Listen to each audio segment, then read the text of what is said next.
ती आहे म्हणून, आणि याचं नाव सुद्धा आपण ठेवलेलं आहे ती आहे म्हणून. कारण पुरुषांनी किंवा स्त्रीनं सुद्धा म्हणलं पाहिजे, कारण स्त्रीच्या पण आयुष्यात कुणीतरी एक स्त्री असतेच की जिच्यामुळे आपलं आयुष्य बदललेलं असतं. तर त्याच पद्धतीनं की ती आहे म्हणून जे काही आहे, कारण आपला जो हॅशटॅग आहे आणि आपलं हे जे काही आहे हे ती आहे म्हणून प्रत्येकाच्या आयुष्यातलं. त्यामुळे तुम्हाला हा ओपन व्यासपीठ मिळतोय की तिचं कौतुक करायचंय.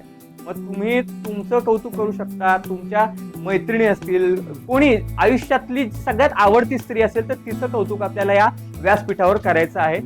सर्वप्रथम तुमचं सर्वांचं नमस्कार करतो की आज जे तुम्ही कार्यक्रम आयोजित केला आहे तो महिला दिनांचा, त्यामुळे एक माझ्या आईसाठी एक दोन शब्द मी बोलतो की मला जिनं ते लहानाचं मोठं मला केलेलं आहे, तिनं ज्यावेळी तिनं जे कष्ट काढलं, तिनं 9 महिने पोटात ठेवून आम्हाला जे हे जन्म दिला, त्यामुळं तिथं मनापासून म्हणजे तेवढं आभार मानायची पण एवढं हे नाही आहे तिच्यापुढे, आम्ही हे करू शकत नाही. त्यामुळे आमचे हिचं वैयक्तिक हिचं सोशल वर्क असेल, काय असेल, सामाजिक काम असेल, हे असेल ते असेल.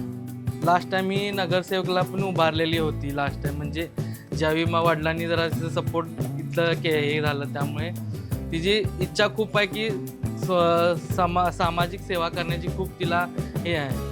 त्यामुळे मला तिथं खूप आभार वाटतं. एवढं 2 शब्द नव्हते. त्यामुळे आपण खास तुम्हाला विचारणार आहे काही प्रश्न, तुम्ही त्याची उत्तरं द्यायची. ठीक आहे, चालेल. मला सांगा, आईच्या हातचा कोणता पदार्थ आवडतो तुम्हाला जास्त? जास्त करून कुठलाच नाही.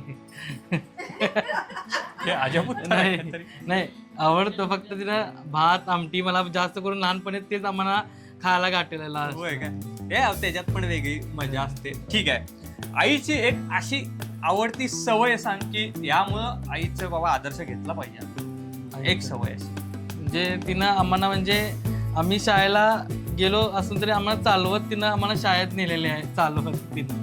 त्यामुळे तिला असं वाटतं की आम्हाला तिनं खूप शिकवायचे प्रयत्न केलेले आहे. बरं. आणि आता तुम्ही तुमच्या उद्योगात आहात ते पण त्यांच्यात, पण एक आता खरं तर थँक्यू बोलण्याची ही संधी तुम्हाला दिलेली आहे.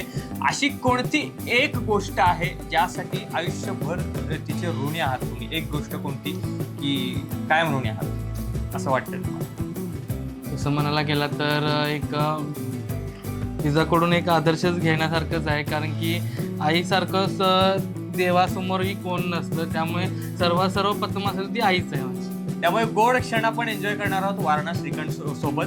ठीक आहे, द्या त्यांना पहिला.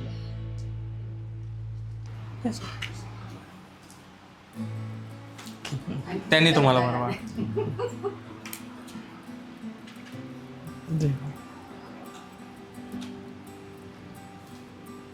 हम्म.